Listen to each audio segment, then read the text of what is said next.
Hey guys, tonight we begin with the life of a man who had it all: charm, talent, and absolutely no money. The medieval bard, a wandering musician who could rhyme love with dove and still starve to death doing it. So before you get comfortable, take a moment to like the video and subscribe, but only if you genuinely enjoy what I do here. And let me know in the comments where you retuning in from and what time it is for you.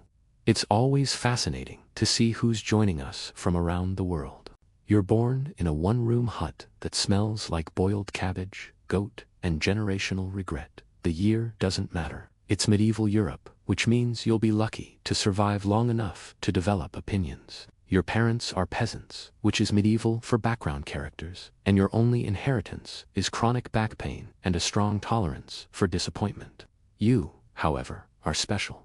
You can memorize words, you hum melodies while working, you occasionally rhyme. This is enough for your mother to suspect witchcraft, your father to suspect laziness, and your local priest to start sharpening his exorcism tools. Still, you notice something remarkable. When you sing, people stop working. Granted, they glare at you afterward because they lost count of their turnip rows, but for a brief moment, you had their attention. In an age where entertainment mostly involves plague and gossip, that's practically fame. Then, one summer, a group of traveling performers stumbles into your mud-soaked village. They wear colors so bright it feels illegal. They smell faintly of ale and freedom. Two things your family hasn't experienced since birth. They tell stories of kings, heroes, and beautiful women who definitely don't exist. Everyone laughs, claps, and forgets they live in a feudal nightmare for a whole 10 minutes. You decide right then, that's the life for you. You'll become a bard. You'll sing your way out of poverty, maybe even own shoes one day. Your parents naturally disapprove. Your father wanted you to inherit the family plow, which has been in the family for 3 generations and killed 2 of them. Your mother suggests joining the monastery, where at least starvation is holy. But you're not meant for that. You want art, adventure, and maybe food. You start small, writing songs about cows that won't milk, and that one guy who fell in the village. Well, the locals laugh. Someone throws a turnip at you. Success. Then one day, a passing bard hears you and takes you on as his apprentice. You think you've made it. You haven't. You've just signed up for a lifetime of walking, hunger, and applause that never quite pays the rent. But don't worry, you'll die memorable. Probably your new master calls himself a renowned bard, which is medieval for unemployed with confidence. He takes you on as his apprentice, meaning you get to carry his lute, polish his boots, and occasionally hum harmonies he'll later take credit for. In return, you receive food. Theoretically, the apprenticeship begins with an important lesson. Never perform before the crowd's drunk enough to lower expectations. Your master demonstrates this by waiting until the 3rd round of ale before singing a ballad about a duke who fell off his horse and somehow landed on eternal glory. The crowd cheers. You clap too, partially to stay awake, partially to make sure he doesn't throw something at you. You travel from village to village, living off stale bread, soup that tastes like regret, and the occasional act of pity. The roads are long, the inns smell like moldy dreams, and your master snores like a catapult in slow motion. When it rains, which is always, your job is to protect the lute, not yourself. Instruments are expensive, apprentices are not. Each night, you perform the same routine. Lug the gear, tune the strings, and pretend to enjoy songs you've heard more times than you've eaten this week. If you sing back up too loudly, you get smacked. If you forget a lyric, you get lectured. If you do everything perfectly, you still get told you're not ready. Medieval mentorship is motivational like that. On good nights, you earn coins. On bad nights, you earn experience, which buys nothing. Once a drunken farmer pays you with a chicken. It escapes before morning. Your master says it's symbolic. You suspect it's karma. Still, you learn. You pick up rhymes, rhythms, and how to fake admiration for rich idiots who think they're poets. You also learn the golden rule of performance. Audiences remember confidence, not accuracy. Sing loud enough and half the room will assume you're good. After 2 years, your master announces you're ready to go solo. You imagine this means you're finally respected. It actually means he's bored of feeding you. He gives you half a songbook, a broken lute string, and a pat on the back that feels like dismissal. You're alone, underpaid, and underqualified. Congratulations, you're officially a bard now. You've spent months rehearsing in barns, alleys, and occasionally graveyards because the acoustics are better and the dead don't heckle.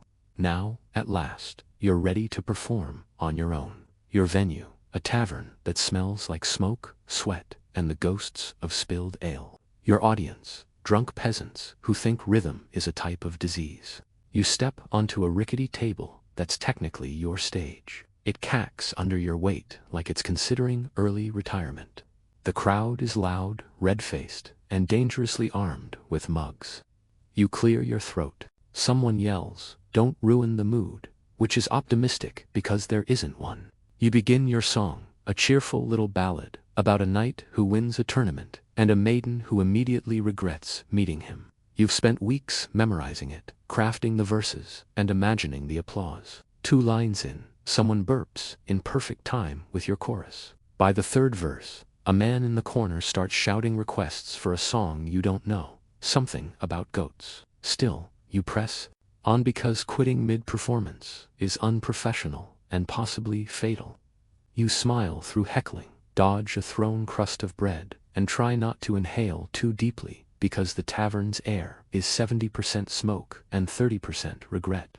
Halfway through, a fight breaks out between 2 patrons, arguing over whether you're brilliant or awful. You take this as your first compliment. The innkeeper shouts for order. The lute goes out of tune. Someone sneezes directly into your melody. It's going beautifully. Finally, you strum the last chord and bow. The applause is polite. A man tosses you a single coin which misses and hits the floor. You thank him anyway. Then someone shouts, "Sing something better." You tell them that was your best one. They don't laugh. By the end of the night, you've earned 3 copper coins, a headache, and the deep realization that music might not be your true calling. Unfortunately, it's the only one you've got. You sleep behind the tavern in a pile of hay that smells suspiciously like goat. It's itchy, cold, and depressing. But it's the first night you've ever slept, knowing you survived your own show, and that technically makes it a success. You wanted freedom, you got trenchfoot. Life on the road sounds poetic when you're standing still. But once you start walking, it's just pain with scenery. Every journey is a blur of rain, mud, and livestock with better living conditions than you. Your lute is heavier than your ambition. Your shoes are one good puddle away from extinction, and every innkeeper you meet charges rent like he owns the concept of shelter. You travel mostly by foot because horses are for people who actually matter. When it rains, which it always does, your instrument warps, your clothes rot, and you discover that music sounds terrible when accompanied by the sound of your own teeth chattering. Sometimes you share a campfire with bandits, pretending you're all just traveling performers. They laugh at your jokes. You laugh back. Everyone wonders, who's going to rob whom first? The road teaches you things, mostly new definitions of cold and hungry.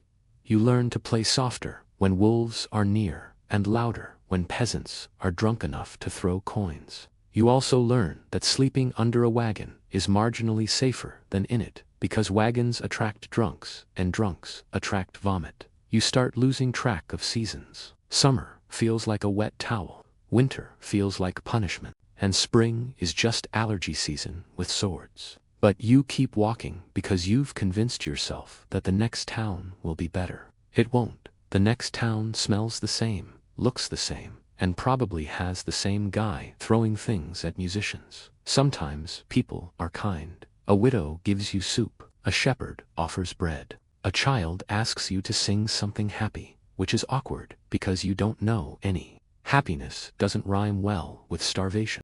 Still, there's a strange pride in surviving it. The open road becomes your home. the rain your applause, and every tavern your potential stage.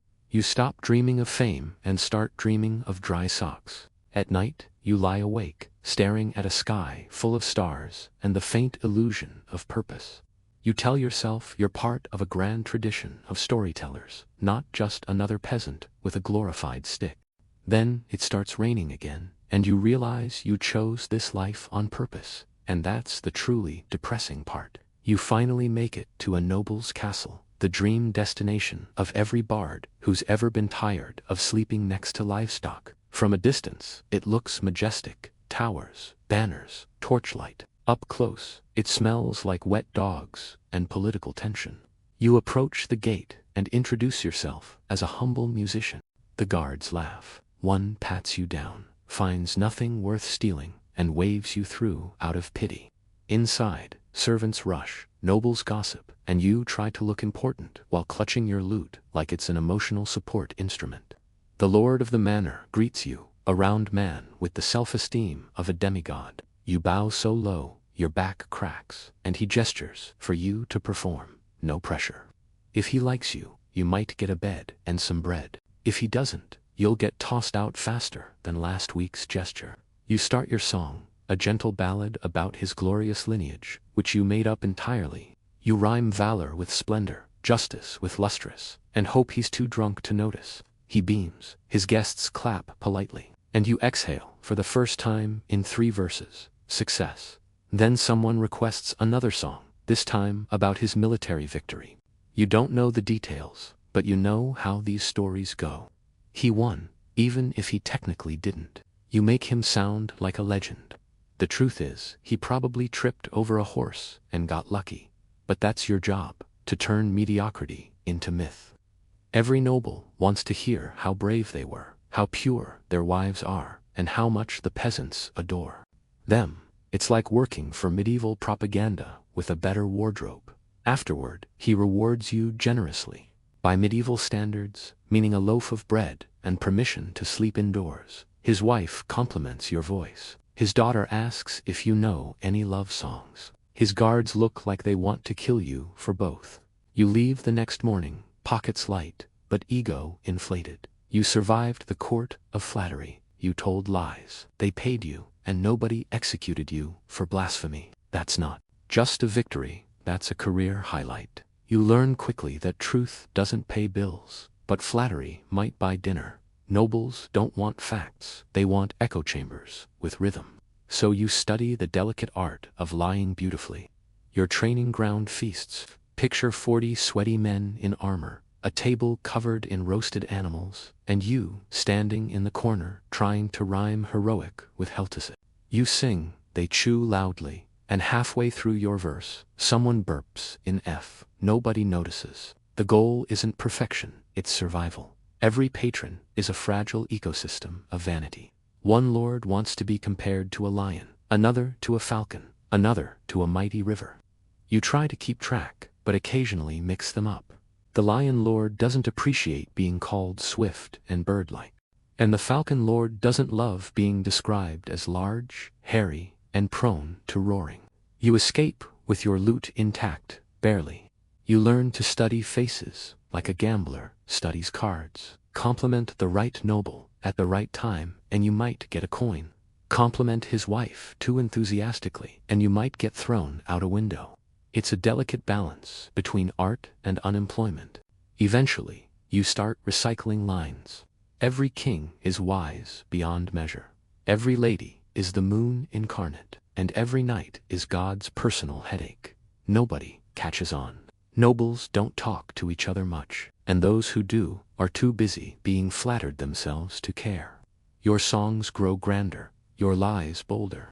Once you perform for a duke who recently lost a battle, you turn it into a strategic withdrawal, blessed by divine providence. He laughs, his soldiers cheer, and you get a free meal. That's when you realize bards are less artists and more damage control consultants. But flattery has a dark side. The moment your song ends, so does their memory of you. They clap, nod, and forget your name before dessert. You're a ghost with good diction, a professional syphant keeping fragile egos inflated one verse at a time. and yet you keep doing it. Because every compliment, no matter how ridiculous, buys you one more night off the muddy road. That, in big terms, is called success. You thought the road was dangerous. Turns out other bards are worse. The first time you meet a rival bard, you assume you'll be friends, fellow artists, bonded by music and mutual poverty. Then he smiles at you the way wolves smile at sheep. Within minutes, he's accidentally playing one of your songs, louder and faster, and the crowd loves it. You realize, too late, that bards don't share. They steal, gossip, and compete like medieval pop stars without the royalties. There's an unspoken hierarchy in your world. At the bottom are the tavern drunks who can't tune their instruments. In the middle are people like you, semi-tolerated, semi-theft. At the top are the court favorites, smug, perfumed parasites who flatter their patrons with lyrics so sweet they'd rot your teeth. You all hate each other equally. This rivalries are vicious. One will spread rumors that you plagiarized a hymn. Another will rewrite your song and perform it better. Some will just trip you on stage and call it choreography. You start carrying a knife, not for bandits, for the competition. Once in a crowded market square, you find yourself in an impromptu verse duel. You trade insults in rhyme while peasants cheer and throw coins. It starts funny. You call him a tuneless toad. He calls you a donkey and a doublet. But then he rhymes bard with coward. And suddenly, you're the one looking foolish. The audience laughs, the kind of laughter that stings. You finish the duel, force a smile, and vow revenge. Bards don't kill each other outright. They ruin reputations instead. You start spreading your own stories, that he can't sing sober, that he was once caught serenading a goat, that his masterpiece was written by a monk. It's not true, but it's believable, and that's all that matters. In the end, no one remembers who started it. You just know your songs are getting sharper, your humor darker, and your performance is meaner. You stop writing about love and start writing about triumph, your own, mostly imaginary. Because in this business, survival isn't about talent or truth. It's about volume, confidence, and the ability to insult another musician in perfect meter. Welcome to the bardic battlefield. No swords, no shields, just rhymes and pettiness. And you're finally learning how to win.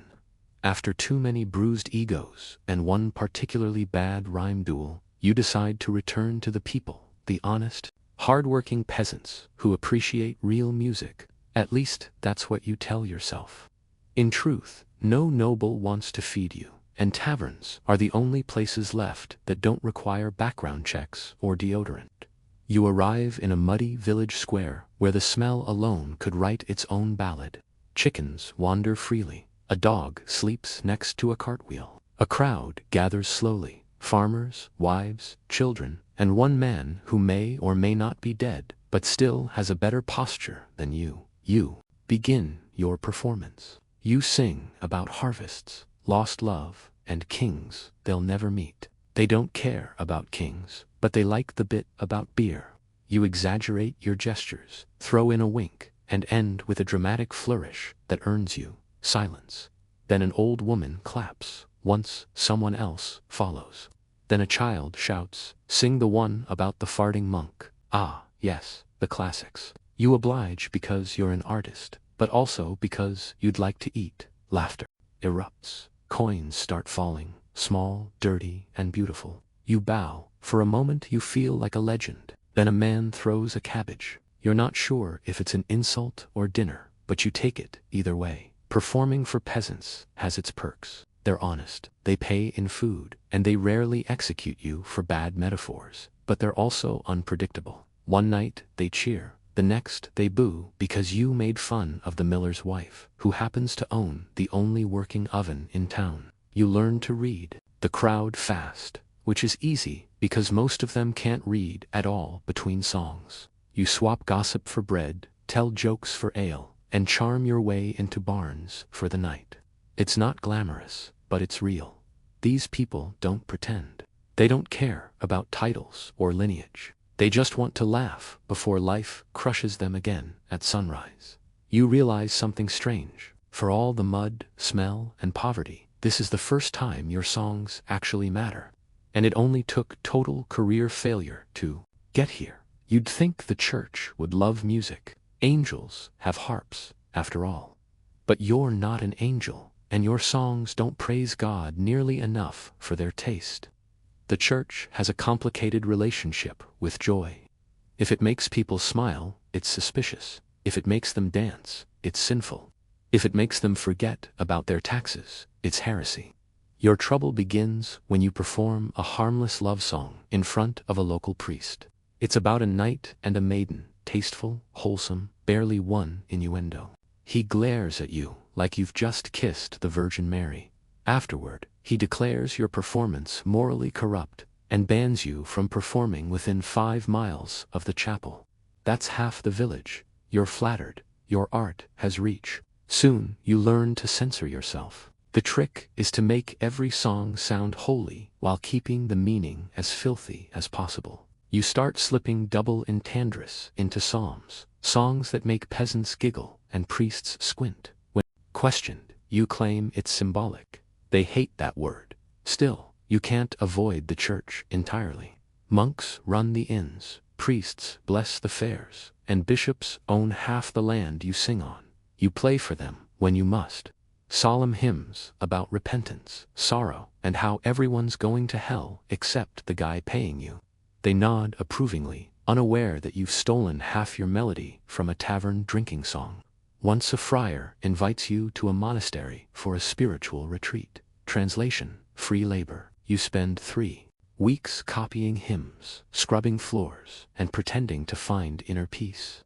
The monks are quiet, polite, and utterly humorless. When you crack a joke, they blink slowly, as if laughter were a sin they hadn't memorized yet. But religion pays well in soup and eternal guilt.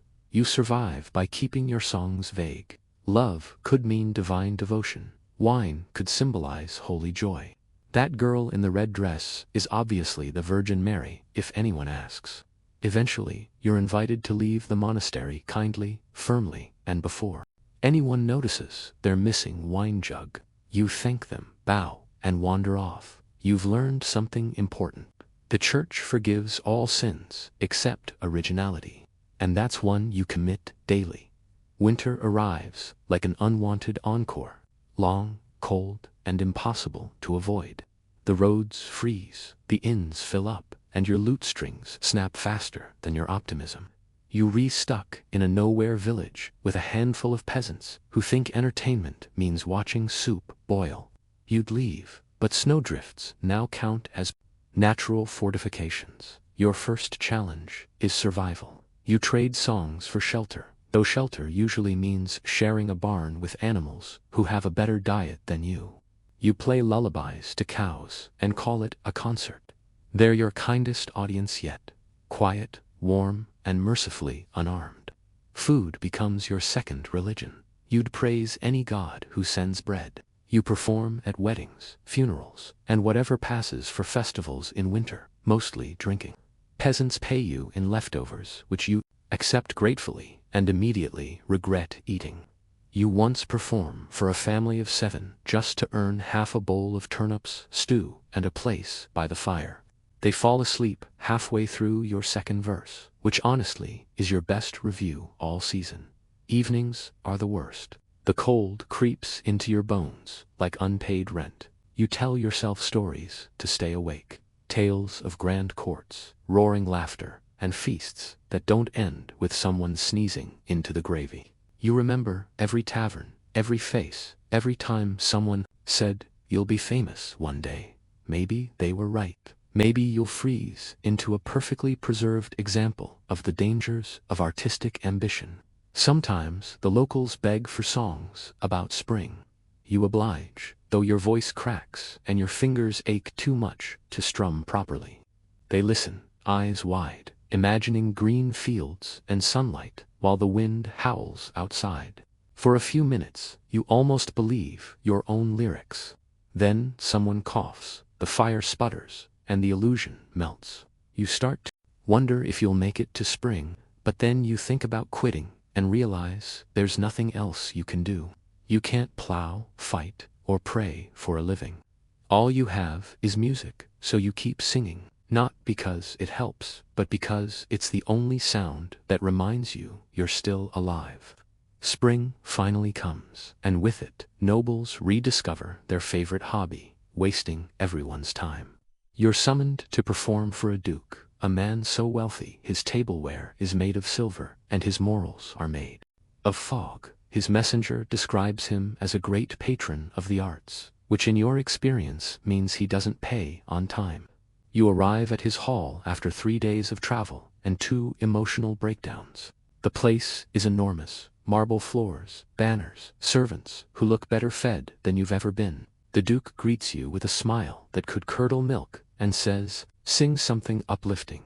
You smile back, mentally revising every depressing song you've ever written. Your performance begins. You sing of honor, bravery, and destiny, the usual lies. The Duke nods, his wife yawns, and his mistress flirts with the wine goblet. You hit every note perfectly, but it doesn't matter. Nobles don't listen to music, they wait for it to end politely. Then comes the worst phrase in the medieval language. Do you know any funny ones? You do. But your best jokes involve clergy, goats, and at least one public execution. You try something mild instead. The crowd chuckles. The Duke doesn't. He stares at you like you just insulted his ancestors, which, statistically, you probably did afterward.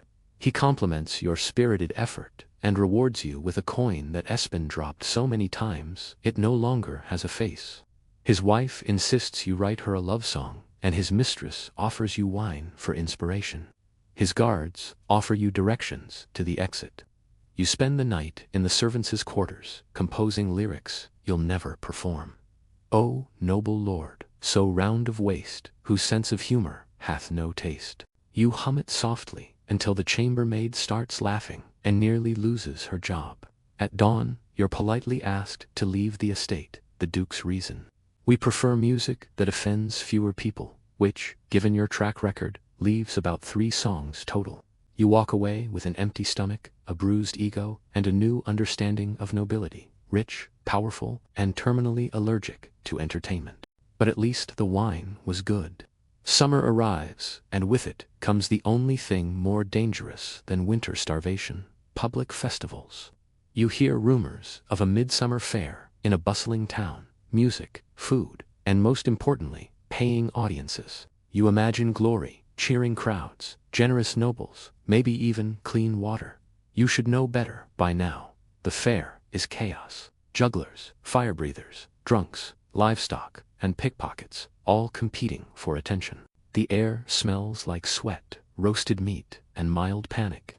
You find the stage, which is technically a wooden cart that's one sneeze away from collapsing. Still, you tune your lute, straighten your ragged doublet, and tell yourself, this is your big break. The crowd gathers, farmers, merchants, soldiers, children, and at least one guy who looks like he's been lost since last year's fair. You begin with a heroic ballad, voice strong, fingers steady. It goes well for about 30 seconds. Then, a drunk noble in the front yells, "Sing something funny." You try humor. He laughs once, then demands a love song. His wife doesn't. By your third tune, someone throws a mug. You're not sure if it's praise or criticism, but it still hits your shoulder. A nearby goat starts eating your cloak. You play through the pain because that's what professionals do. A gust of wind flips your music sheet into a puddle, which you decide is a sign from God to improvise. You start a lively dance tune. The peasants cheer. Someone spills ale on your lute, and a fight breaks out near the food stall. Half your audience leaves to watch that instead. Apparently, violence has better rhythm. You finish your set to the applause of 3 children, a sleeping beggar, and the goat. When you finally collect your payment, it's a handful of copper, 1 radish, and a promise of exposure. You'd expose yourself to less humiliation, begging in the street. Still, you smile, bow, and limp off the stage. That night, you sit by the campfire counting coins that don't add up to a meal. Around you, the fair continues. Music, laughter, chaos, and for a moment, you feel oddly proud. Survived the worst audience imaginable. Congratulations, you've officially become a real performer, and also, possibly, dinner for that goat. After the festival, you give up on fame and start chasing something far more achievable. A warm bed and an audience that doesn't throw objects. You travel farther than ever before. New towns, new accents, same disappointment. Every place promises opportunity, and every opportunity turns out to be another tavern full of men arguing over who invented beer. Your songs change as you go. Once you sang about noble knights and divine love. Now you sing about hangovers, bad roads, and how every innkeeper is secretly the same man in a different hat. The peasants love it. You've become a poet of low expectations. The wandering life has its routines. Mornings are spent begging for gigs. Afternoons are for walking until your shoes dissolve. Nights are for playing, drinking, and trying not to get robbed. Usually by the same people who applauded you earlier. You start measuring success by how many meals you don't have to steal. You meet other wanderers along the way. Jugglers, jesters, snake oil preachers, and one woman who swears she can talk to chickens. You all share stories by the fire, pretending you're living free, when in truth, you're all just professionally homeless. Still, there's comfort in the company misery, as it turns out, harmonizes beautifully. Some nights, you're lucky enough to find a good crowd. You tell jokes, they laugh. You sing sad songs, they cry. You even make a few coins. Then the local bailiff shows up demanding taxes. You explain you own nothing. He taxes your lute instead.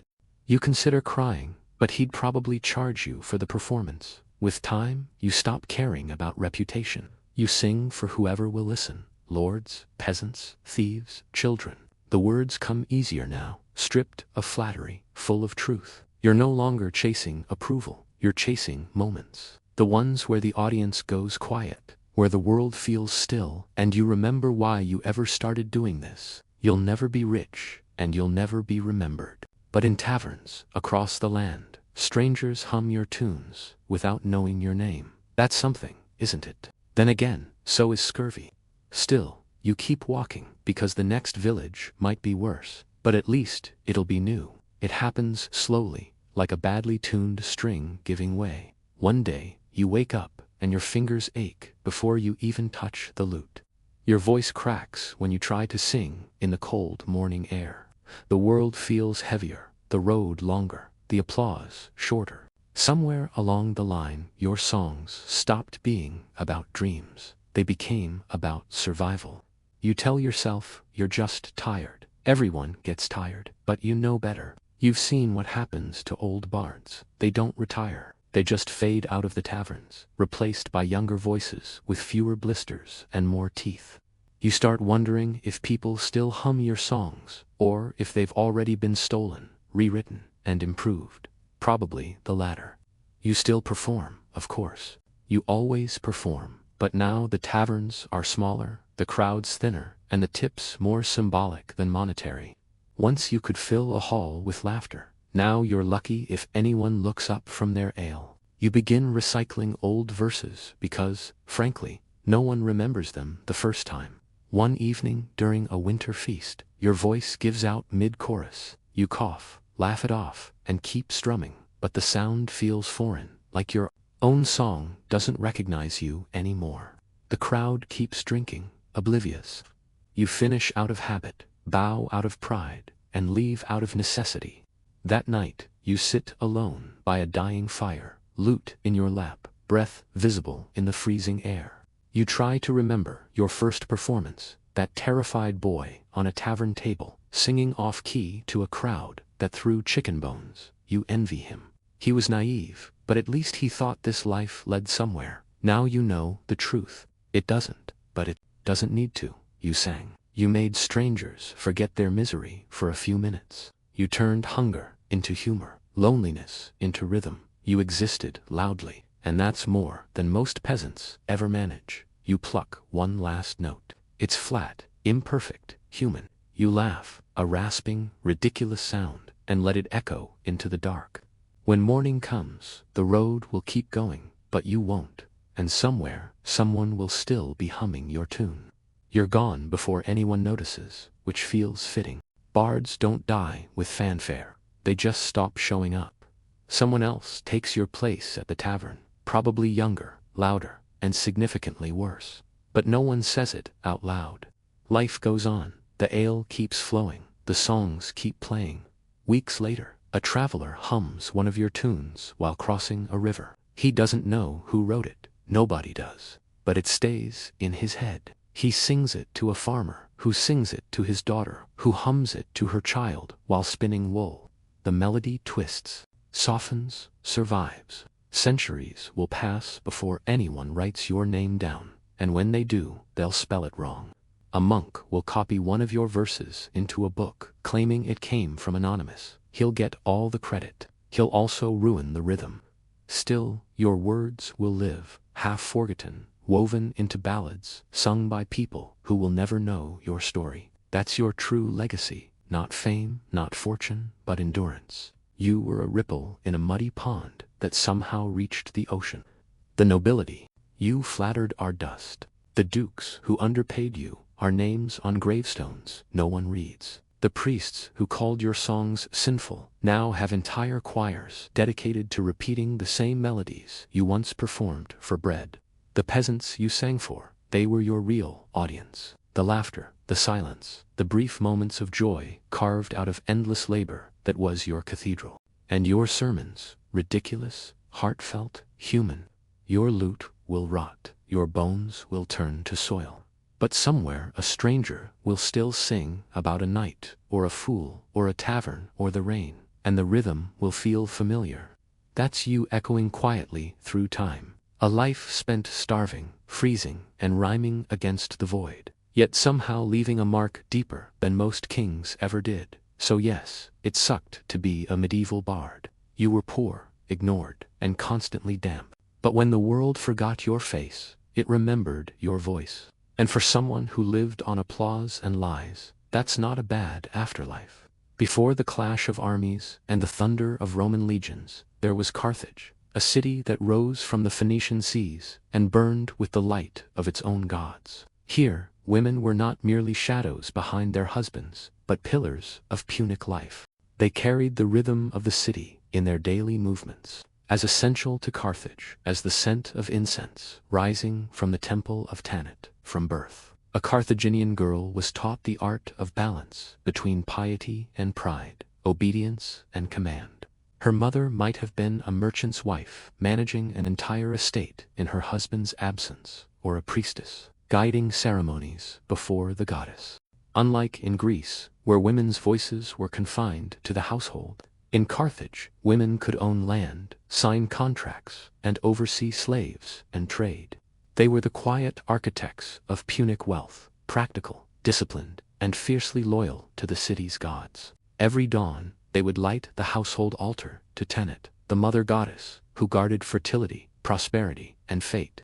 Her image was carved in ivory or molded in clay, a triangle for the body, a circle for the face, and raised arms welcoming the heavens. Carthaginian women whispered their hopes to her: the safety of a husband at sea, the survival of a child through fever, or a plentiful harvest from the orchards beyond Bursa Hill. Their faith wasn't meek, it was a daily pact between mortal and divine, sealed with oil and fire. In the narrow streets of Carthage, women's footsteps were as constant as the sound of merchants shouting prices at the docks, draped in linen dyed with Tyrian purple or ochre. Their presence reflected both refinement and resolve. The city respected them, for through them flowed lineage and worship, the lifeblood of Carthaginian identity. Above all, they were daughters of Tanit, mirrors of the goddess herself, symbols of creation and endurance in a city always poised between prosperity and peril. Before the rise of generals and the roar of war elephants, it was these women, unseen by history's loudest chroniclers, who shaped the quiet foundations of Carthage's greatness, guided by the eternal warmth of the Punic sun.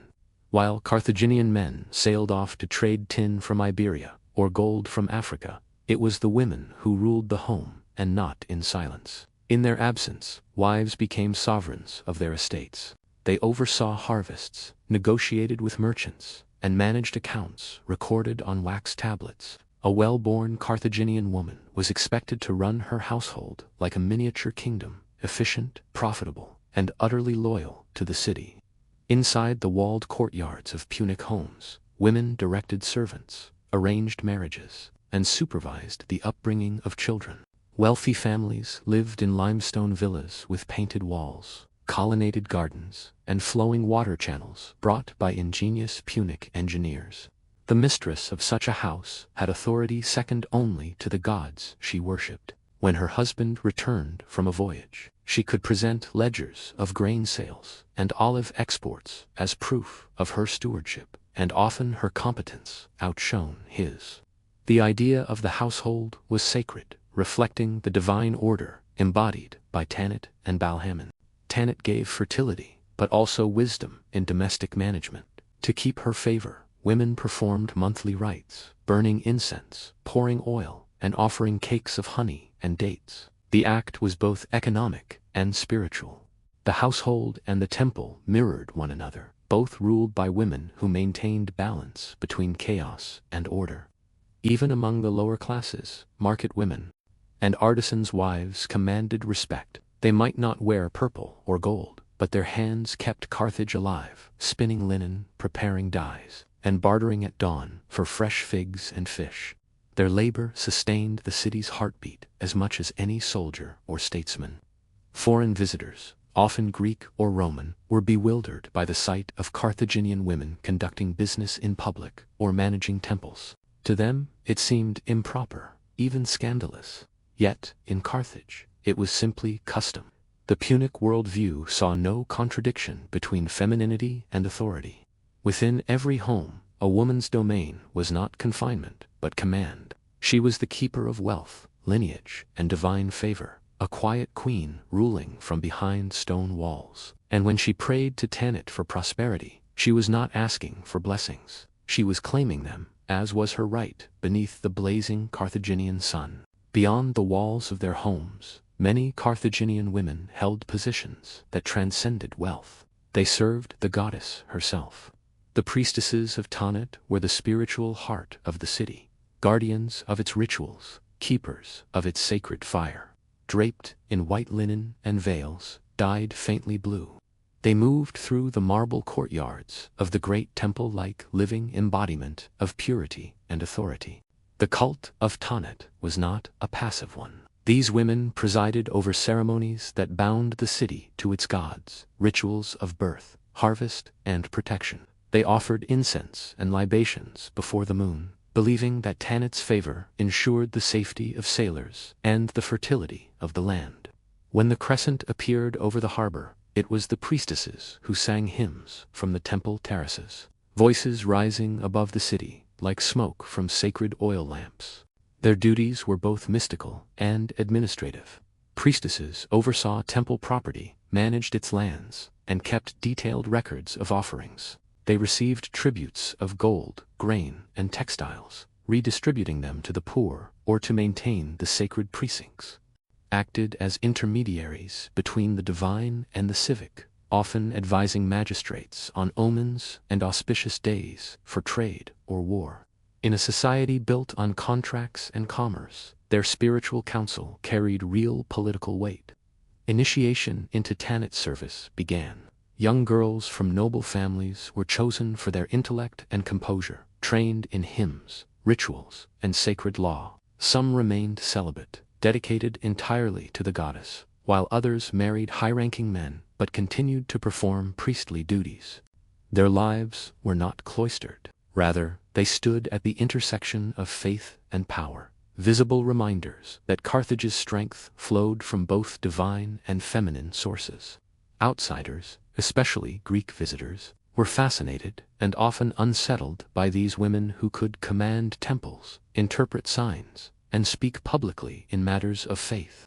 In their writings, they called them witches or sorceresses, unable to comprehend a world where a woman could wield sacred authority. But in Carthage, no one questioned it.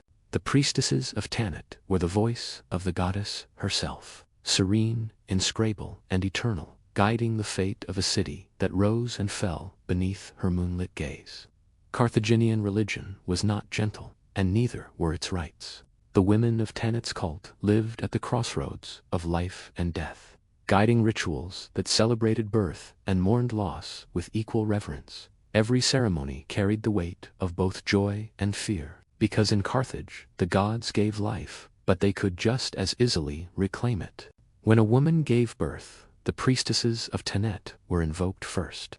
Offerings of milk, honey, and fragrant oils were placed on the household altar to secure the goddess's protection over the newborn. The mother's survival was never guaranteed. Childbirth was sacred but perilous. To appease Tanit, families promised gifts to her temple: rings, amulets, or small terracotta figurines shaped like infants.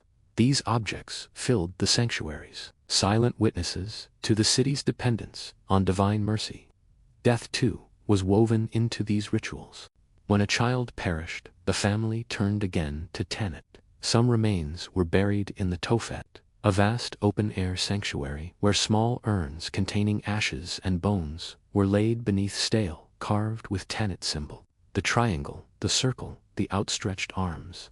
Modern historians still argue about what truly occurred there, whether it was symbolic sacrifice or something far darker. But in the minds of ancient Carthaginians, these acts ensured cosmic balance. Women played a crucial role in these moments of transition. They prepared bodies for burial, anointed them with oils, wrapped them in linen, and led the mourning chants. Death was not a private affair.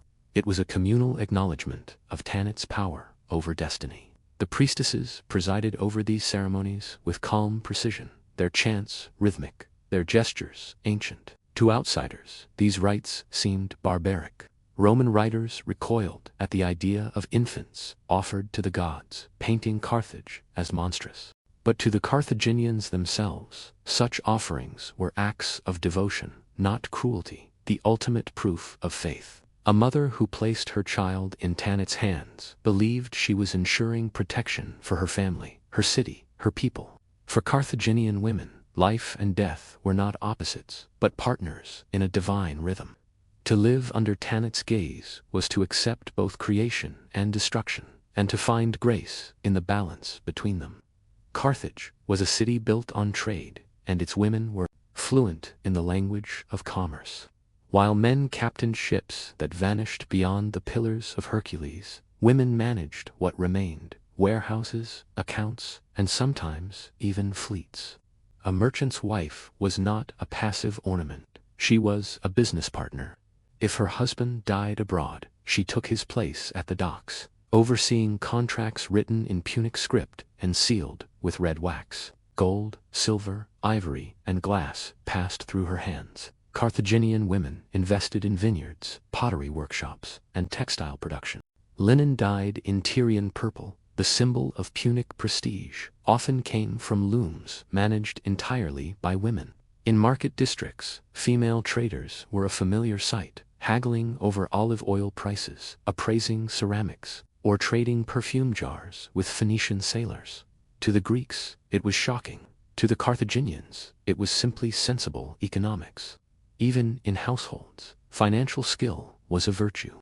Women kept ledgers on wooden tablets, tracked temple tithes, and ensured offerings were made punctually. To Tanit and Balhamond, for prosperity required divine maintenance. Failing to honor the gods was considered as reckless as poor bookkeeping. Thus, faith and finance intertwined seamlessly in the Carthaginian worldview. Among the elite, wealthy widows became patrons of temples and sponsors of public works. Their names appeared on stele, rare in the ancient world, acknowledging their donations to sacred precincts and civic projects. They were respected not only for their wealth, but for their piety and leadership. A woman who managed her fortune well was considered blessed by Tanit, proof that the goddess favored her prudence. For the lower classes, trade was survival. Fishermen's wives sold salted fish at dawn. Artisans' wives wove baskets for caravans, and elderly widows operated street stalls. The hum of female voices in the markets was the heartbeat of Punic Carthage, rhythmic, steady, and unbroken. In a city that worshipped both profit and piety, Carthaginian women mastered the balance. their silver bracelets jingled. Like coins, their prayers rose like smoke from incense, and together they maintained the divine economy that made Carthage rich. For them, money was not greed, it was devotion measured in ledgers and in faith. The beating heart of Carthage was its harbor. Twin circles of engineering genius filled with sails, spice, and shouting sailors. But if you looked closer, you'd see another kind of power at work. Women, not warriors, but negotiators. Not sailors, but the silent tide that kept the city's economy moving. The wives of merchants were often seen walking along the quays, veiled against the salt wind, yet unmistakably in command. They came to collect ledgers, check manifests, or inspect shipments of ivory, cedar, or gold dust from Sub-Sahara and Africa. They spoke Punic with dockmasters, Greek with traders, and Egyptian with caravan leaders. Their sharp eyes caught mistakes, and their signatures closed deals. To the astonishment of visiting Greeks, Carthaginian women didn't just accompany trade, they understood it. Some widows of sailors became harbor matriarchs. They operated taverns for merchants and sailors, lending money or food to travelers in exchange for loyalty and information. A few even financed voyages, gambling their fortunes on the winds. A successful expedition could make them rich enough to own warehouses. A failed one could ruin them. But Carthaginian women were not timid gamblers. They had faith in Tanit and in their own cunning. Temples overlooked the docks, and offerings to Tanit were made before every major voyage. Women led those prayers, sprinkling wine over the sea as they chanted blessings for safe return. If a ship never came back, it was the women who lit the morning fires and recorded the loss in temple registers. Faith and finance intertwined again. For in Carthage, divine favor was as vital to trade as the wind itself. Foreigners often confused their confidence for arrogance. Greek writers mocked them as merchant wives, claiming they were too bold, too free. But in truth, they were the backbone of Carthaginian prosperity. Each caravan that arrived from the desert, each galley that entered the harbor owed something to their calculations, their rituals, or their quiet endurance. In the end, it was not the generals or kings who kept Carthage afloat between wars and treaties. It was the matrons of the harbor. Beneath the smell of tar and salt, their presence lingered. Beneath Carthage's towering temples, the real power often wore perfume instead of armor. The priestesses and matrons of Tanit's cult were more than spiritual figures. They were political actors cloaked in sanctity. While men debated in the council chambers, women whispered in the temple courtyards. And those whispers could shift alliances, marriages, even wars. The cult of Tanit was woven into every level of Carthaginian life. It owned land, collected tithes, and lent money to the state during crisis. At its head stood high priestesses, chosen from noble families, women who understood both piety and politics. Their duties were sacred, interpreting omens, organizing rituals, and guarding the temple treasures. Yet their influence reached far beyond the altar. When they blessed a military expedition, they did so with authority that could inspire or unsettle an entire city. Many priestesses came from the same aristocratic lineages that produced generals and magistrates. Through them, the temple became an instrument of diplomacy. When a nobleman's wife served in Tanit's service, her family gained divine prestige. Her presence could sanctify alliances or condemn rivals. Letters between trading colonies often began with blessings in Tanit's name, penned or dictated by these same women. The cult seal was a mark of legitimacy. Even ordinary citizens sought the priestess's counsel. They were believed to interpret dreams and communicate Tanit's will. In times of plague or drought, crowds gathered outside the temple to hear their verdicts. Whether to appease the goddess with offerings or to prepare for divine wrath, the voice that emerged from behind the incense curtain could change public policy. Carthaginian men might have ruled the Senate, but they never ignored the temple. The state needed Tanit's favor, and Tanit's favor was channeled through her women. That was the unspoken truth of Carthaginian politics. Behind every treaty and festival, behind every prayer for victory, there was a woman ensuring that divine and civic power remained in harmony. To outsiders, these rituals looked like superstition, but to Carthage they were strategy. The women of Tanit understood something their enemies did not. A city guided by the goddess's voice could not be conquered by sword alone, only by silence when her priestesses were no more.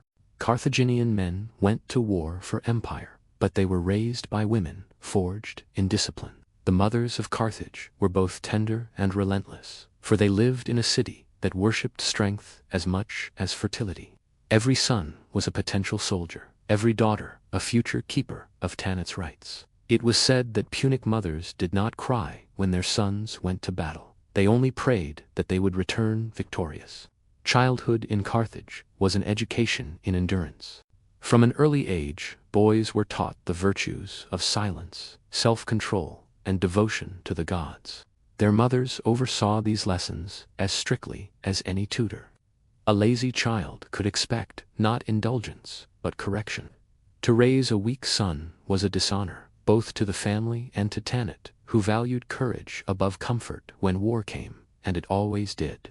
The women of Carthage prepared their homes like fortresses. They packed supplies, gathered offerings, and made sacrifices for safe return. But when the news of defeat arrived, as it did after the Battle of Himera, or the long Roman sieges, they bore it with the same dignity as victory. Do not weep.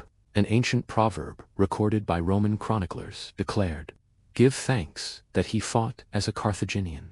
Some women went further still, accompanying armies as attendants and healers, or rallying the population during invasions.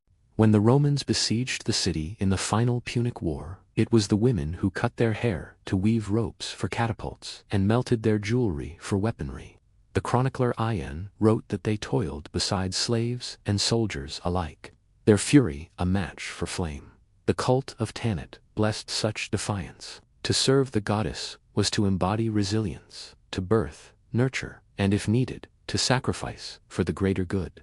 Every Carthaginian woman carried a spark of that divine defiance within her. They were the unseen commanders of courage, shaping the spirit of a people who refused to kneel until the city itself turned to ash. And even then, as Rome claimed victory, their legacy whispered on mothers who birthed warriors, priestesses who defied empires, and daughters who carried the son of Carthage in their hearts. When Rome's legions finally closed around Carthage, it wasn't generals who faced the last dawn.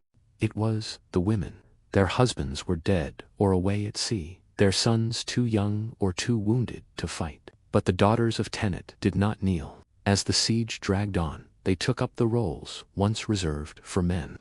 Smelting weapons, carrying stones to the ramparts, and standing shoulder to shoulder with slaves and priests in defense of their city. Ancient chroniclers, even hostile ones, could not ignore their courage. Ian described them melting their bracelets and earrings to forge arrowheads.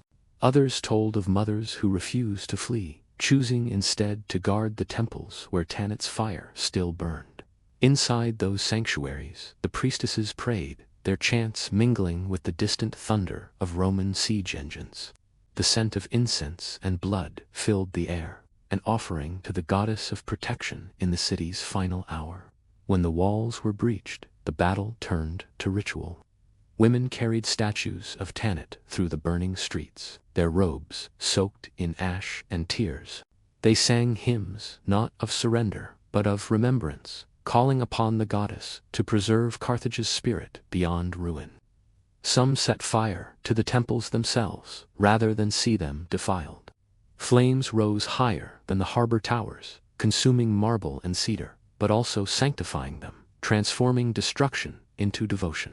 To the Romans, it was conquest. To the survivors, it was consecration. Even as they were led away in chains, Carthaginian women carried fragments of Tanit's symbol. The triangle, the circle, the outstretched arms, carved on bits of stone or pressed into clay wherever they went. Numidia, Sicily, Iberia, the cult endured. They became the silent missionaries of a fallen city, whispering prayers to Tanit beneath foreign skies. The goddess had promised protection, and in a way, she kept it. Carthage died, but her women ensured she would never be forgotten. Their courage outlasted the flames. Their faith outlived empire. Long after the ashes cooled, travelers still found Tanit's symbol carved on desert stones, the eternal mark of women who, in the face of annihilation, chose to burn as offerings rather than bow as slaves. Before her name echoed through Roman nightmares, Boudica was a queen and a mother, ruling a misty corner of Britain under Rome's thin veil of peace. Her people, the Aeni, lived among oak groves and stone circles, proud descendants of warriors who painted their bodies blue with W and worshipped the spirits of the land. When the Roman Empire swept across Britain, it did not conquer the Aeni by sword, but by treaty. Her husband, King Prasutus, agreed to rule as a client king, a puppet allowed to wear a crown so long as he bowed to Rome's will. For a time it worked. Trade flourished. Roman coins gleamed in British hands and Roman merchants filled Aeni markets with wine and glassware. But beneath the surface, resentment festered. The Romans imposed taxes, built roads for their legions, and sneered at Celtic customs. To them, the Briton were barbarians, wild and backward, unworthy of dignity. Boudica saw the truth. Their alliance was nothing but a leash made of silver. When Prasutagoras died around the year 60 CE, he tried to safeguard his people the only way he could, by leaving his kingdom jointly to his daughters and to Emperor Nero. It was a gesture of loyalty, a political insurance policy, but Nero's agents ignored his will entirely. They descended on Aeni lands like vultures. The Roman governor confiscated property, stripped nobles of their rights, and demanded repayment of fictitious debts. Boudica, now widowed, dared to protest for her defiance. She was publicly feared. Her daughters, still young, were brutally assaulted by Roman soldiers. The Aeni were enslaved, their fields seized, their sacred groves burned. What was meant as punishment became prophecy. Boudica rose from the dust, not as a humiliated widow, but as an avenger. Her pain turned to fire, her shame to strategy. The Romans thought they had crushed a woman. Instead, they had awakened a storm.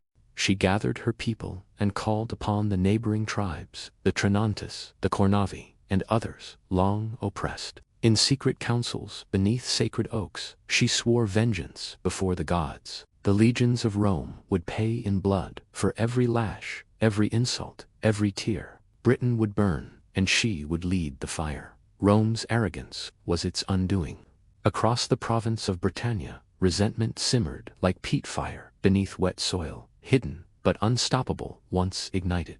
The tribes had endured years of humiliation. Their land confiscated, their warriors disarmed, their gods mocked by stone-faced invaders who built temples to emperors instead of spirits. All it needed was one spark, and Boudica, scarred but unbroken, struck the flint. The Essene rose first. Farmers abandoned their plows and took up spears. Blacksmiths melted Roman plowshares into blades. Boudica rode among them, not as a queen robed in luxury, but as a warrior draped in furs and bronze.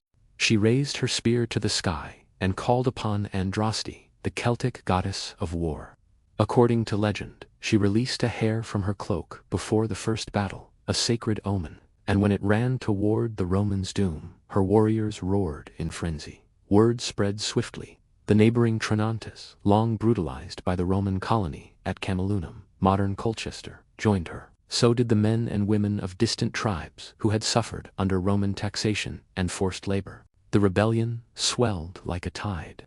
In every village, drums sounded and fires blazed on hilltops, signals of defiance carried by smoke across the horizon.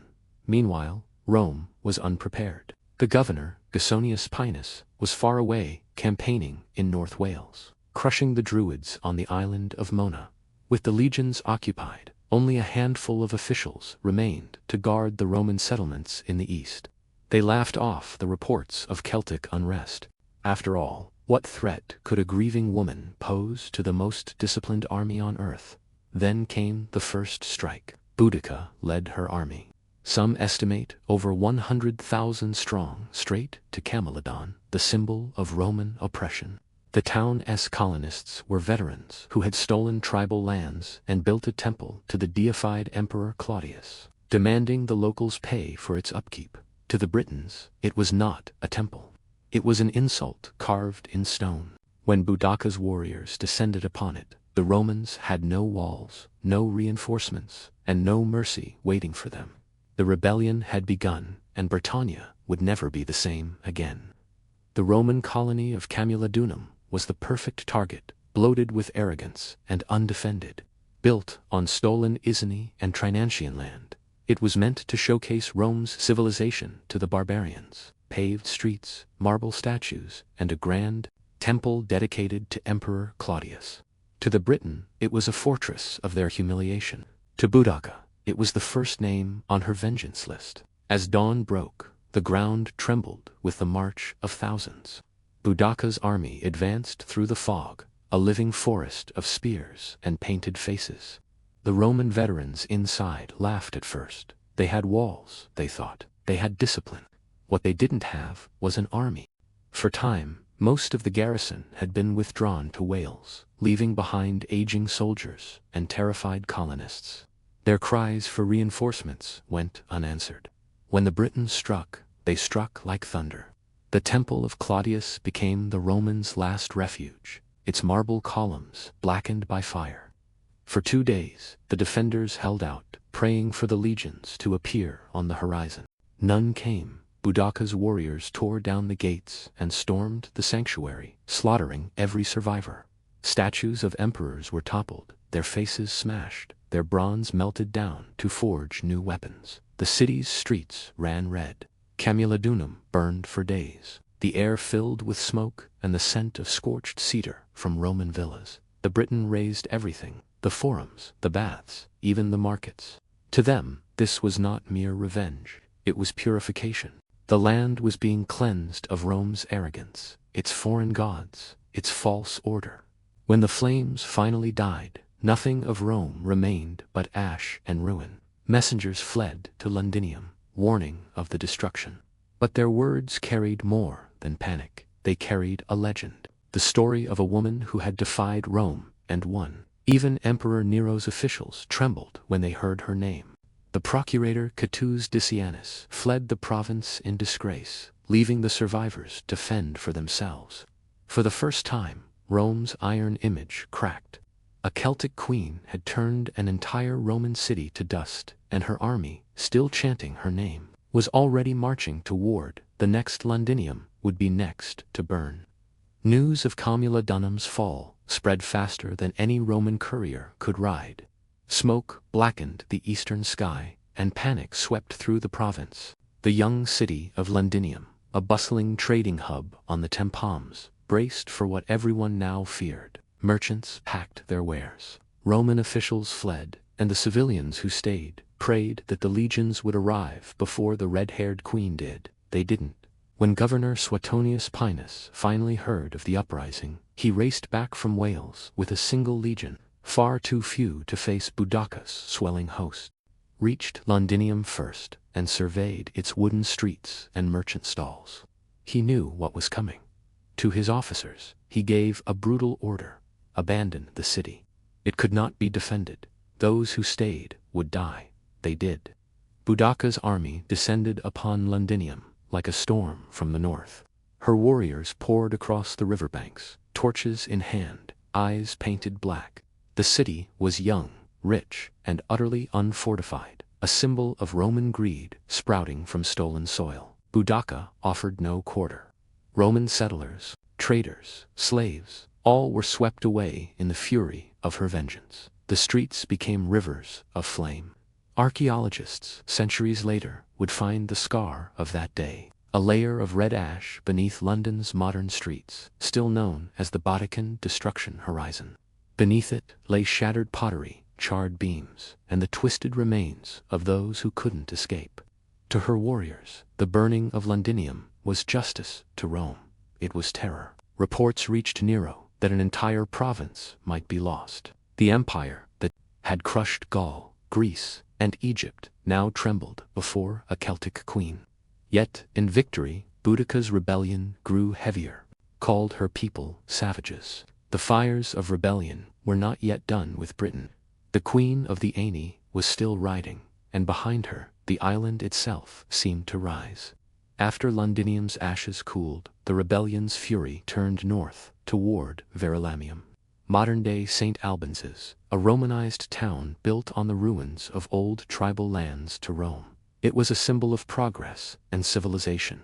To Boudica, it was another wound carved into Britain's flesh. Her warriors, swollen now to hundreds of thousands, advanced across the countryside like an unending tide. Villages that had once bowed to Rome now raised her banner. Verulamium's citizens had heard the rumors. They had seen the smoke on the horizon and the refugees who stumbled into their streets with stories of slaughter. Still, many believed the walls would hold, that Roman authority, even in absence, would protect them. It did not. When the Briton arrived, there were no legions, no reinforcements, and no mercy. Boudica's army descended upon the town at dawn. Roman villas, once symbols of comfort, became pious. Her soldiers showed no distinction between colonist and collaborator. Every Roman ally was an enemy.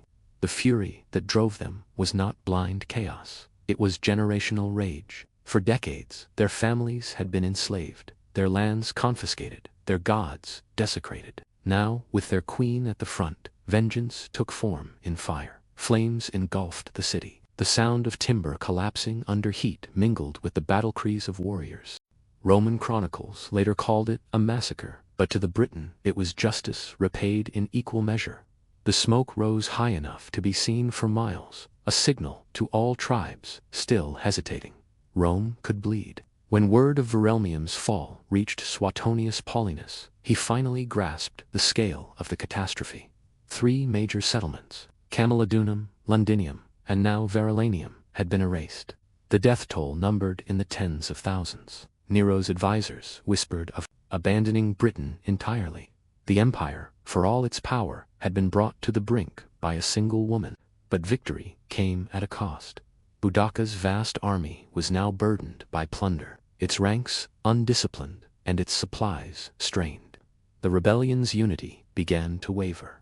Suetonius, hardened and calculating, saw his chance. He would not strike a burning city. He would strike the fire-starter herself. The final reckoning was near, and both queen and empire prepared for the storm to break. Boudica's army no longer moved like a tribe. It moved like a nation reborn in fury. Columns of warriors stretched for miles across the English countryside, drums echoing through the valleys. The queen rode in a chariot drawn by 2 horses, her daughters beside her, the scars of their suffering, visible reminders of why they fought.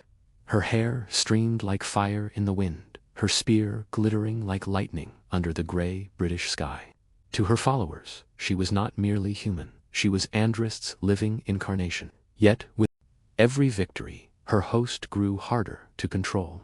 Tribes that once fought side by side now quarreled over loot. Boudica tried to command unity, but her warriors were farmers and hunters, not soldiers. They had no training, no supply lines, and little patience for Roman tactics.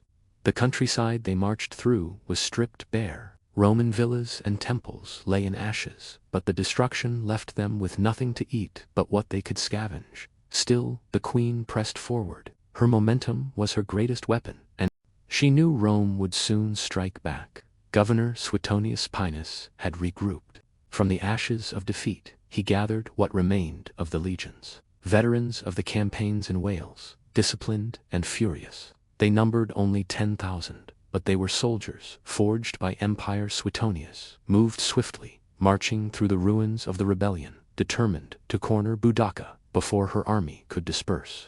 As she advanced westward, scouts brought word. The Roman legions had been sighted, forming ranks near a narrow defile, somewhere along Watling Street. Boudica halted her army and called a war council. Her chieftains urged attack. They believed the gods were still with them. "This is the moment," she said, "when we prove whether we are slaves or free." The next morning, her army assembled before dawn, men, women, and even children who had followed their families into rebellion. Behind them, wagons formed a great circle filled with plunder, prisoners, and families who had come to watch Rome fall. But Suetonius had chosen his ground well.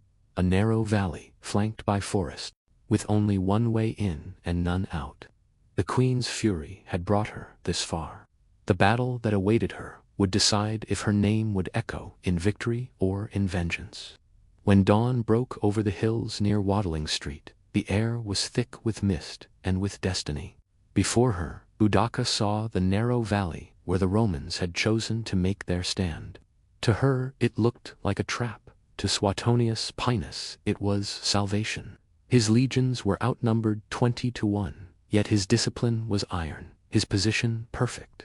Forests shielded his flanks, and a single road funneled the rebels into the jaws of the empire. Boudicca rode before her troops in a chariot, her daughters standing beside her. Ancient writers claimed she spoke with a voice like thunder. "We fight not for gold or conquest, but for freedom, for our children, our gods, and the land that bore us. Let the men of Rome learn that a woman can lead an army, and that tyranny has an end." Her warriors roared in answer. Behind them, their families, and wagons formed a massive ring, cutting off any hope of retreat. When the Briton charged, it was as if the entire island had risen. Their cries shook the trees. Their chariots thundered forward, but Rome waited. The legions stood shoulder to shoulder, shields locked, their discipline cold as iron. At the last moment, the Romans hurled their pelar, heavy javelins that tore through shields and flesh. The first ranks of Britons collapsed, tripping those behind. Still, they came on, crashing against the Roman wall like waves against a cliff. Then Suetonius gave the order, "Advance." The legions surged forward in tight formation, stabbing with short gladi, every motion drilled by years of war. The Briton, trapped by their own wagons, had nowhere to fall back. Panic spread. What had begun as a tidal wave of vengeance turned into chaos. By sunset, the valley was silent except for the groans of the dying. Tens of thousands of Britons lay dead. The Romans lost only a few hundred. The rebellion that had nearly shattered an empire ended in blood and smoke.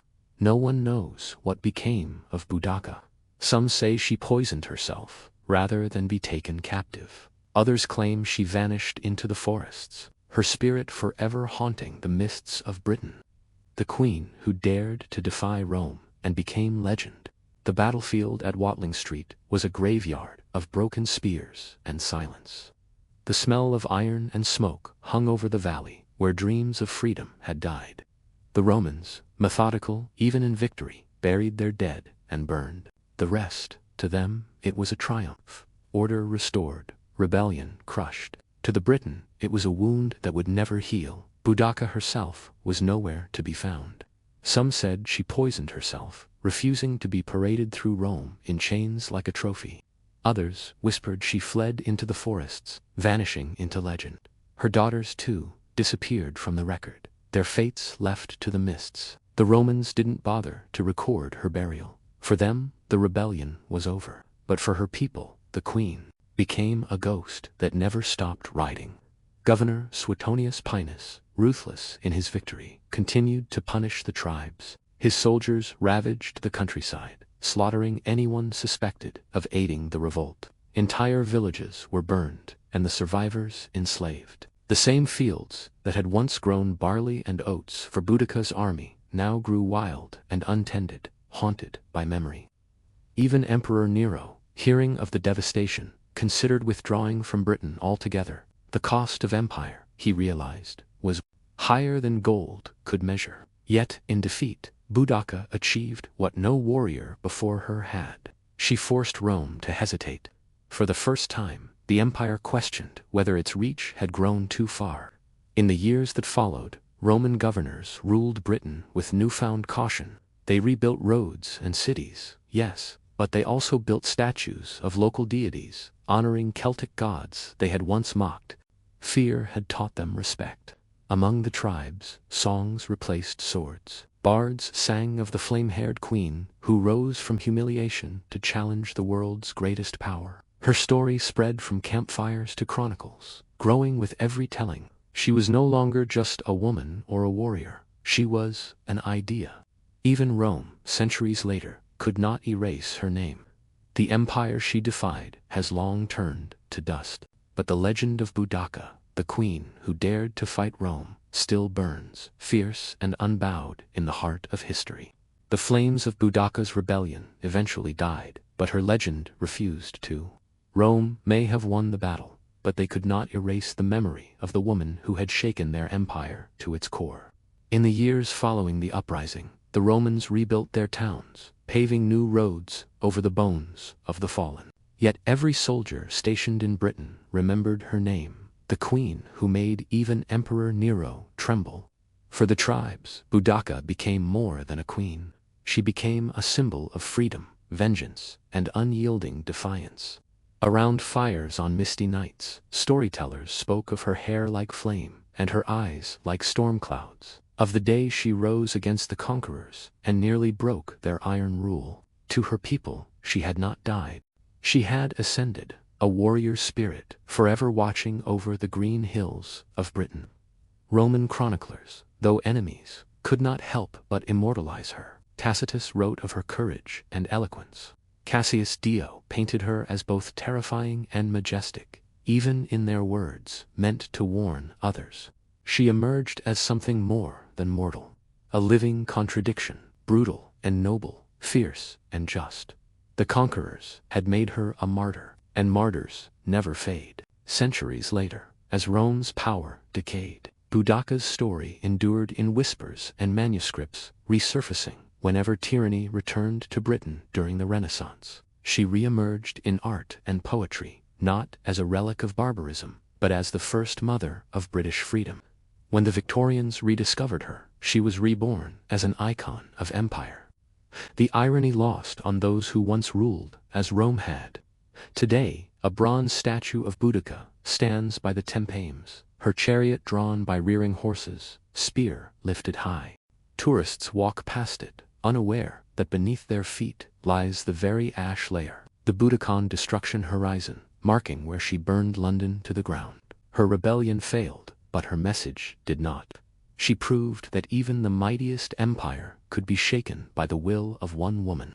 Her victory was not measured in cities conquered, but in courage remembered. And so Boudica rides on through history, through myth, and through every soul that refuses to bow to oppression.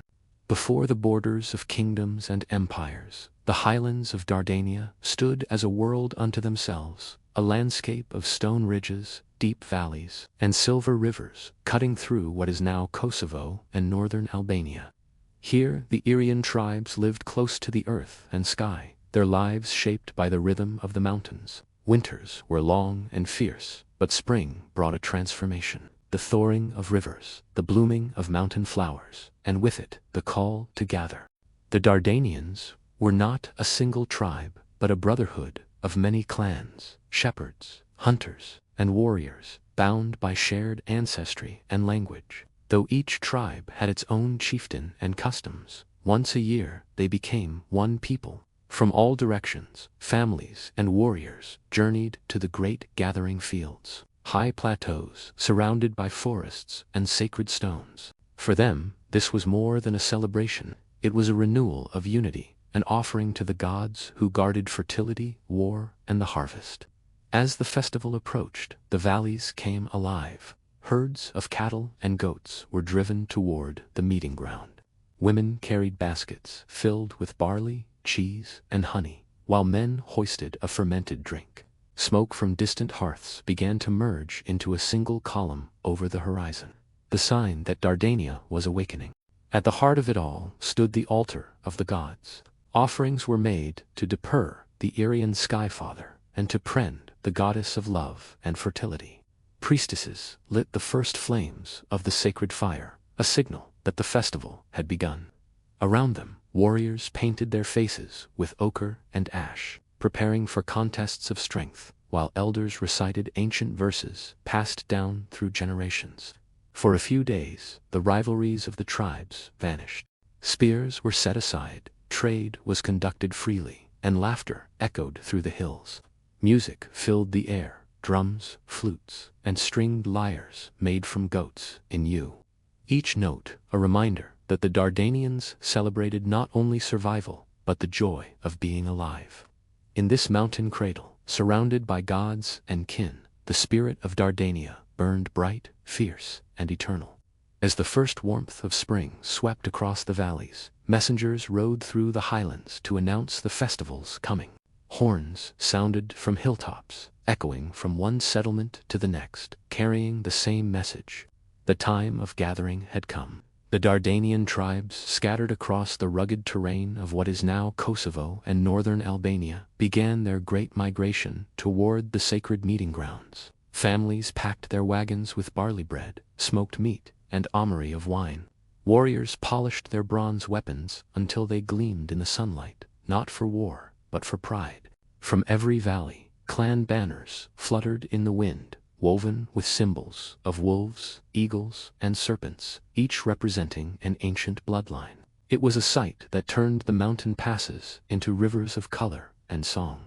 The tribes converged at the great plateau near the sacred hill of Uliana, where the earth was said to breathe with divine power. Their elders built stone circles and lit torches that burned day and night. The sound of drums began long before the first feast, deep, rhythmic, and primal. A heartbeat that called every Dardanian home. The gathering was not merely celebration, it was diplomacy. Chieftains from rival clans met face to face, exchanged gifts of silver and horses, and renewed their oaths of kinship. Marriages were arranged to unite families, and disputes that had simmered through winter were settled beneath the watchful eyes of the gods. At night, the fires multiplied. The mountains glowed red under the stars as Bards sang of Dardanian heroes, warriors who had defied Macedonian kings and fought for Irian honor. The music was unending, wooden flutes, goatskin drums, and the strumming of lyres carved from bone. Dancers moved in circles, their feet striking the earth like rain, while young men competed in strength and agility to win the admiration of priestesses and maidens. For those few sacred days, Dardania was not divided by clan or valley. It was one people bound by tradition, fire, and song. In those gatherings, the tribes remembered who they were. Not subjects of foreign kings, but children of the mountains, keepers of the old gods, and heirs to an unbroken legacy of unity. At the heart of the Dardanian festival burned the sacred flame, the living spirit of the land, believed to carry the breath of the gods. Before the games, before the feasts, the first duty of the tribes was to awaken that flame. It was no simple fire. It symbolized the bond between heaven and earth, tribe and ancestor, god and mortal. At dawn, priestesses in white linen robes walked barefoot through the dew-covered grass, carrying torches from their village hearths. Each flame came from a different valley, some from the Doctor, others from the plains of Kosovo or the shores of Lake Ohrid. They met at the central altar, a stone platform ringed with carved spirals and sun symbols. There the flames were merged into one, the fire of Dardania.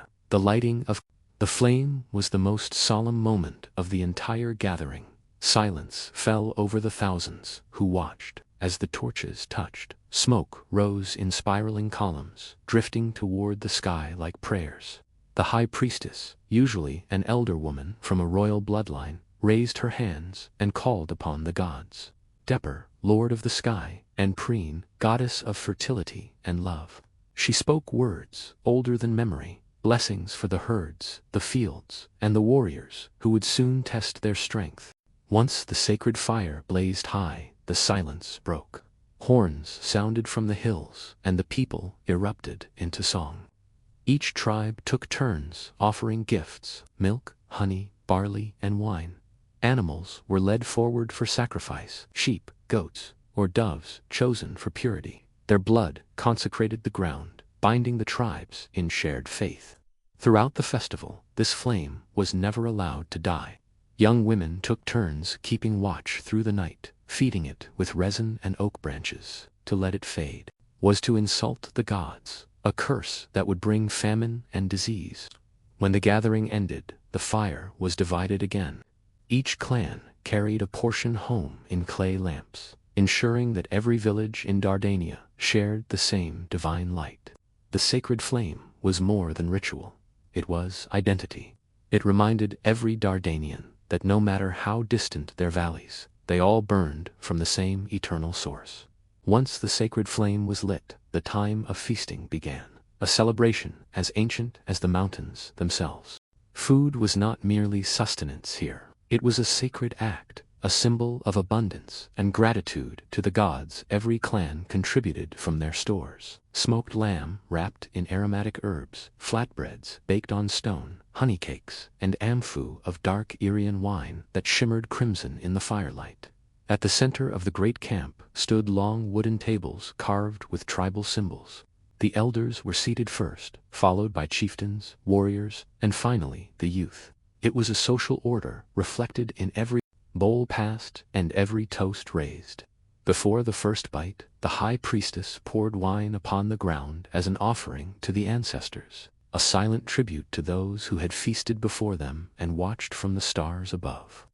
Music guided the meal. Flutes and drums played steady rhythms, while bars recited the songs of the hills, poems praising the unity of Dardania and the valor of its people. Between verses, laughter rolled through the crowd as stories of hunts, raids, and great loves filled the air. Even rival chieftains shared cups, their old grievances washed away by the warmth of me and the promise of peace, at least until the festival ended. As night deepened, the bonfires multiplied. Shadows danced on stone circles as dancers moved in great spirals, men and women weaving together, stamping their feet in rhythm with the drums. Every movement was both art and ritual, a reenactment of the harmony between earth and sky. Above them, the constellations were named aloud, each star tied to a legend. Of the Irian gods, children watched, wide-eyed, as jugglers and storytellers performed by torchlight. Nearby, hunters roasted game over open flames, while women ground barley for the next day's feasts. The scent of smoke, meat, and pine filled the night air. The feast of the tribes was more than indulgence, it was renewal. Each shared meal reaffirmed the kinship that held Dardania together, even through war and hardship. For one sacred night, every Dardanian, chieftain, shepherd, and smith alike dined as family beneath the eternal fire and the forgiving eyes of their gods.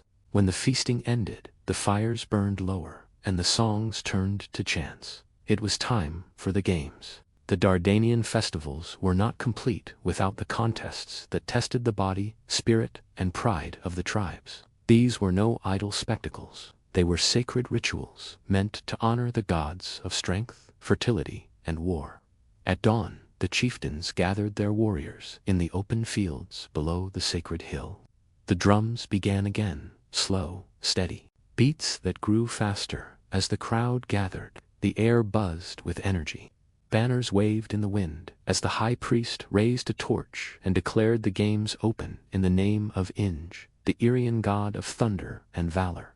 The first competitions were of pure strength. Men wrestled on the grass, oiled in animal fat to make their grips slippery, their muscles glistening in the sun. The victor was not the one who struck hardest, but the one who remained on his feet longest, a symbol of endurance, a trait every warrior prized. Then came the spear throw, where hunters hurled their weapons at wooden targets painted with wolf heads. The farthest and truest throw won not only prizes of meat or silver, but the admiration of the women who watched from the terraces. Next came the chariot races. Young men drove horses around marked tracks, the wheels kicking up dust that shimmered in the sunlight. The cheering was thunderous, for the Dardanians believed the gods rode alongside their horses, guiding the swiftest to victory. Those who fell or crashed were carried from the field with reverence. They were said to have been touched by women who took part in their own rites of skill and grace. Weaving contests displayed artistry, while dance competitions honored Preen, goddess of love and renewal. Each victory, whether in strength or beauty, was celebrated as a divine gift by sunset. Garlands of oak and laurel crowned the winners. They stood before the sacred flame, lifting their prizes high as the crowd chanted their names. For the Dardanians, these games were more than sport. They were proof that courage, skill, and unity could outlast even the mountains that sheltered them. When the games ended and the dust of the arena settled, another kind of contest began. One not of muscle or might, but of spirit. Music was the soul of Dardania, and no festival could pass without the sound of drums, flutes, and voices rising into the mountain air. As night fell, the warriors laid down their spears, and the bards stepped forward, carrying the stories of their people in melody and verse. The music began with rhythm, the deep, steady pulse of frame drums made from goat hides stretched over oak rings. Their beat echoed through the valleys, like the heartbeat of the earth itself. Then came the flutes carved from bone or elderwood, filling the air with wild, spiraling notes that seemed to mimic the call of the wind over the ridges. Women joined with tambourines, their bracelets jingling in time, while singers gathered in circles, voices weaving together in haunting harmonies that could stir both tears and laughter. The songs told of heroes long gone, warriors who had defied Macedonian kings, hunters who tamed wolves, lovers who crossed rivers of fire to reach each other. Every lyric carried history. These were not written stories. They were living ones sung to keep memory alive. Each clan had its own verses. But when the bards met, they sang together as one, creating a tapestry of Dardanian pride that no empire could erase. As the tempo quickened, dancers took the stage. They moved in circles around the sacred flame, feet stamping in complex rhythms, shoulders swaying, arms raised to the stars. The dance was not random. It mirrored the cycles of nature, the turning of seasons, the eternal bond between gods and men. Young men and women often met for the first time in these dances, their movements a language of courtship older than words. By midnight, the entire gathering had become one living song. The fires burned high, sparks spiraling into the black sky like prayers. The echoes of drums rolled through the valleys, reaching even the shepherds on distant peaks. In those moments, the Dardanians felt immortal. Their voices joined in a harmony that no storm, no war, no passing empire could silence. When the last echoes of the drums faded, the dancers stepped into the firelight. Their movements were not simple entertainment. They were prayer, story, and prophecy. The dances of the gods were the most sacred part of the Dardanian festival, said to bridge the world of mortals and the divine. Every gesture, every turn of the hand or step of the foot, mirrored an ancient myth passed down since the dawn of their people. The dance began with the circle of creation, performed by women dressed in white linen embroidered with red spirals, symbols of life and rebirth. Moving slowly around the sacred flame, they traced the path of the sun and moon, invoking Piran, goddess of love and renewal. Their arms rose and fell like the rhythm of the seasons, and the crowd joined in, chanting softly in the old tongue. The circle represented harmony, the unbroken bond between tribe, nature, and God. Then came the dance of the Thunderer, led by warriors in wolfskins. They stamped their feet in powerful rhythmic bursts, mimicking storms rolling over the mountains. Spears clashed, torches whirled, and sparks flew skyward as the men called upon the god of war and lightning. To outsiders, it looked like battle, but to the Dardanians, it was devotion, a promise to defend their land as fiercely as the gods defended the heavens. As the tempo quickened, men and women danced together, pairs weaving in intricate patterns, symbolizing balance between strength and beauty, passion and peace. Children tossed flower petals into the air, the scent of mountain herbs mixing with the smoke of the sacred fires. By midnight, the entire gathering became one vast circle, thousands moving as one under the stars. It was said that during this dance, the ancestors themselves joined in, invisible feet echoing in the earth. The fires reflected in every eye, and for a moment, the living and the dead, the human and the divine, were bound in the same eternal rhythm. When the dance ended, silence fell. The only sound was the crackling of the sacred flame, the heartbeat of Dardania, still burning strong beneath the endless mountain sky. With dawn's first light, the music softened, and the festival turned toward the most sacred of its rituals, the rites of fertility and renewal. these were not simple celebrations of harvest or birth. They were ancient vows to ensure the balance between earth, gods, and people remained unbroken. The Dardanians believed that every seed, every newborn lamb, every drop of rain was tied to their faithfulness in these rites. At sunrise, the priestesses of Prenna, goddess of love and fertility, emerged from the temple tents beside the sacred flame. They wore wreaths of wild flowers and carried bowls of milk and honey, offerings to awaken the life hidden in the soil. Men and women gathered in silence as the priestesses poured these gifts upon the ground, chanting words so old that even the elders only half understood them. The earth, they said, listened best when spoken to in the language of the gods. After the offerings, young couples came forward, betrothed or newlywed, to receive blessings for fruitful unions. The priestesses tied red threads around their wrists, a symbol of protection and enduring life. As the drums resumed, the couples danced barefoot in the grass, circling the sacred fire while the crowd clapped and sang. Their movements were mirrored by the fields themselves. The dance of love and growth, mirrored by the eternal dance of the seasons. Children, too, played their part. They carried baskets of grain and scattered seeds into the wind, an act both playful and divine. The people believed these seeds would find their way into fertile soil, ensuring a rich harvest. Even the warriors took part, washing their hands in spring water to cleanse themselves of blood and prepare for peace. At midday, the priestesses raised their hands to the sky and called upon Dapter, the Sky Father, to bless the land with rain. When a breeze stirred or clouds began to gather, the people cheered, proof they believed that the gods had accepted their gifts. The rites of fertility were not about indulgence, but harmony, a recognition that every heartbeat, every stalk of wheat, every child born beneath those mountains was part of one endless circle. For the Dardanians, to honor life was to honor the divine. As the final night of the festival approached, the fires that had burned for days began to dwindle. The air was heavy with the scent of pine smoke, roasted meat, and the faint sweetness of spilled wine.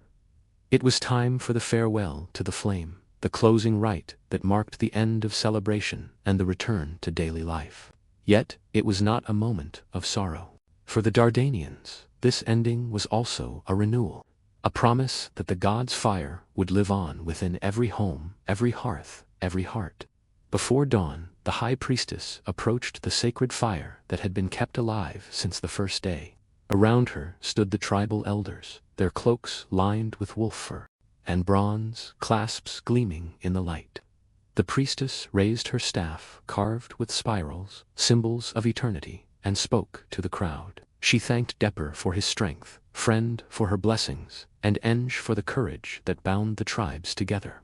Then she declared that the flame must now return to the people. One by one, each tribe stepped forward, carrying clay lamps and torches. From the great fire, the priestess lit them, speaking blessings for protection, fertility, and peace. The tribes bowed as they received the flame, holding it high while chanting in unison, a chorus that rolled across the valleys like thunder. The light of 1,000 small fires spread across the hillsides, shimmering like stars fallen to earth. As the sun began to rise, the great fire at the center was finally allowed to die.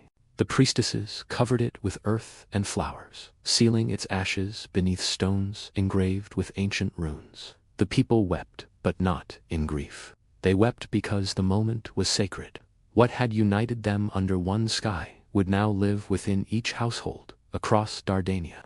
Before departing, the bards sang one final song, a slow, haunting melody about life's eternal cycle. Children laughed, oxmen were yoked, and the tribes began their journeys home, carrying both the gods' flame and the memory of their unity. As the last smoke faded into the mountain air, the land of Dardania returned to silence. Yet beneath that silence, the sacred fire still burned,